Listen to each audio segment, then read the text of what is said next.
ባልና ሚስት ይጣሉና ሽማግሌ ይሰበሰባል። ከዛም ሁለቱ ችግራችሁን ተናገሩ ሲባሉ ባል እኔ ከስራ ደክሞኝ ስመለስ ማረፍ ፈልጋለሁ፣ ነገር ግን ልጆች እያንጫጫች በፍጹም ማረፍ አልቻልኩም ይላል። ሽማግሌዎቹም ሌላ ሲሉታል።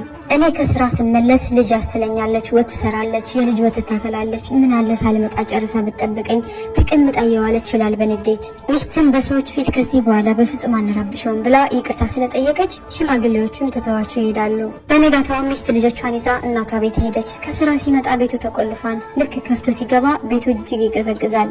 ከሰል ለማቀጣጠል ቢሞክርም እምቢ ያለው ልብሱን ደራርቦ ሚስት ሰርታ የነበረውን ጠራርጎ በላ። ዝምታው ሲጨንቀው ቲቪ ከፍቶ ለማየት ሞከረ፣ ግን የለመደው የልጆቹ ድምጽ ናፈቀው። እናም እየከፋው ተኛ። ጧት ሲነሳ ያ የሚጣፍጠው ቁርስና የሚወደው የሚስቱ ፈገግታ የለም። ከፋው። ፊቱን ታጥቦ ወደ ስራ ሄደ። ቁርሱንም ውጭ በላ፣ ግን አላረካውም። ቀኑ እንደከበደው ዋለ። ስልኩን ቢያይም አልደወለችለትም።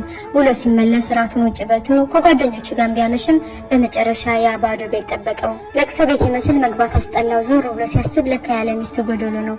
ለካ ልጆቹ ረባሾቹ ሳይሆኑ አጫዋቾቹና የመንፈስ እርካታም ነበሩ።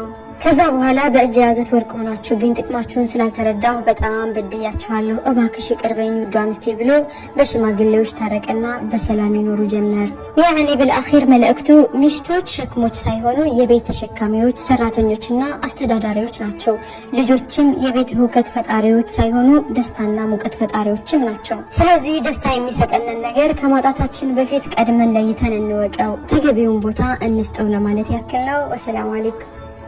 ይቀጥላል። ላይክ እና ሰብስክራይብ ማድረጋችሁን አትርሱን እንላለን።